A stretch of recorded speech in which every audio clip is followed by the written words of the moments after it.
సామాజిక సాధికార యాత్ర దేశంలోనే ఎవ్వరూ చేయని ఓ అద్భుత కార్యక్రమం అని ఎంపీ విజయసాయిరెడ్డి అన్నారు.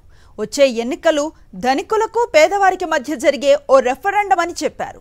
ప్రజల మధ్య సామాజిక ఆర్థిక అసమానతలు తొలగిపోవాలంటే జగన్మోహన్ రెడ్డి మరోసారి ముఖ్యమంత్రి కావాలన్నారు. కాంగ్రెస్ పార్టీ సోనియా గాంధీ ఈ రాష్ట్రానికి చేసిన ద్రోహాన్ని ఎవ్వరూ క్షమించరని అన్నారు.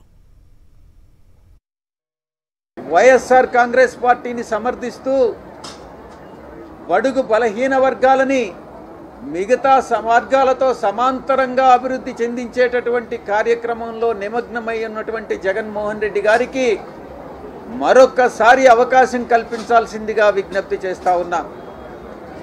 ఈ యొక్క సామాజిక న్యాయం అన్నటువంటిది నిజంగా దేశంలోనే నేను చెప్పినట్టుగా రాష్ట్రంలో మాత్రమే కాదు, దేశంలో ఏ రాష్ట్రము కూడా ఇంప్లిమెంట్ చేయనటువంటి ఈ యొక్క గొప్ప పథకం రాష్ట్రానికి తలమానికం.